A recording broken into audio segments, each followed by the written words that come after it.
Hi, ಇವತ್ತು ನಾನು ಮಾವಿನಕಾಯಿ ಚಟ್ನಿ ಮಾಡ್ತಾಯಿದ್ದೀನಿ. ಮಾವಿನಕಾಯಿ ಚಟ್ನಿಗೆ ಏನು ಬೇಕು ಅಂತ ನೋಡೋಣ ಬನ್ನಿ. ಮಾವಿನಕಾಯಿ ಚಟ್ನಿಗೆ ಈ ಒಂದು ಸಣ್ಣ ಮಾವಿನಕಾಯಿ ಥರದ್ದು ಇದನ್ನು ನಾನು ಚೆನ್ನಾಗಿ ತುರಿದು ಇಟ್ಕೊಂಡಿದ್ದೀನಿ. ತೊಳೆದ್ಬಿಟ್ಟು ಸಿಪ್ಪೆ ತೆಗೆದಿಲ್ಲ. ನಂತರ ಒಣಮೆಣ್ಸಿಕಾಯಿ 5 ಒಣಮೆಣ್ಸಿಕಾಯಿನ ಹುರಿದ್ಬಿಟ್ಟು ಬಿಸಿ ಮಾಡಿ ಇಟ್ಕೊಂಡಿದ್ದೀನಿ. 1/4 ಟೀ ಸ್ಪೂನಷ್ಟು ಮೆಂತ್ಯ ಪುಡಿ, ಅರ್ಧ ಟೀ ಸ್ಪೂನಷ್ಟು ಜೀರಿಗೆ ಪುಡಿ, ನಂತರ ಒಂದು ಸಣ್ಣ ಈರುಳ್ಳಿನ ಸ್ವಲ್ಪ ಬಿಸಿ ಮಾಡಿದ್ದೀನಿ, ಅಷ್ಟೇ ಹುರಿದಿಲ್ಲ. ನಂತರ ಒಂದು 10ರಿಂದ 20 ಕರಿಬೇವಿನ ಹೆಸರು, ಒಂದು 5ರಿಂದ 6 ಬೆಳ್ಳುಳ್ಳಿ ಹೆಸರನ್ನು ತೊಗೊಂಡಿದ್ದೀನಿ. ಸ್ವಲ್ಪ ಕೊತ್ತಂಬರಿ ತೊಗೊಂಡಿದ್ದೀನಿ.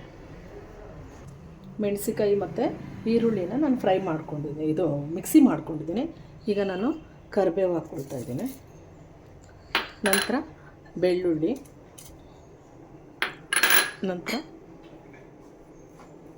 ಮೆಂತ್ಯ ಪುಡಿ, ಸ್ವಲ್ಪ ಜೀರಿಗೆ ಪುಡಿ.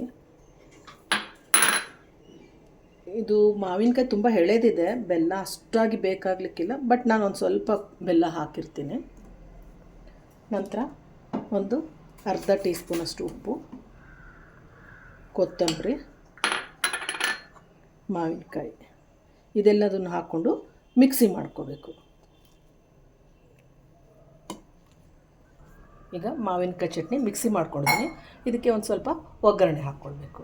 ಬಿಟ್ಟು ಇದಕ್ಕೆ ಒಂದು ಸ್ವಲ್ಪ ಸಾಸಿವೆ, ನಂತರ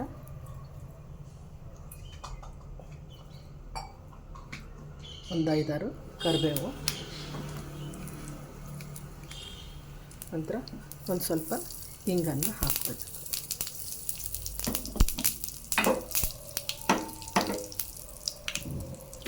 ಹಾಕ್ಕೊಂಡು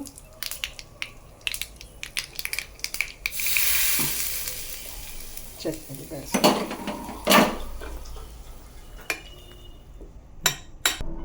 ಈಗ ಮಾವಿನಕಾಯಿ ಚಟ್ನಿ ರೆಡಿ ಆಗಿದೆ. ಸೊ ನೀವು ಮನೇಲಿ ಇದೇ ಥರ ಒಮ್ಮೆ ಮಾವಿನಕಾಯಿ ಚಟ್ನಿ ಮಾಡಿ ಟೇಸ್ಟ್ ಮಾಡಿ ನೋಡಿ. ಲೈಕ್ ಮಾಡಿ, ಶೇರ್ ಮಾಡಿ. Bye bye. Thank you.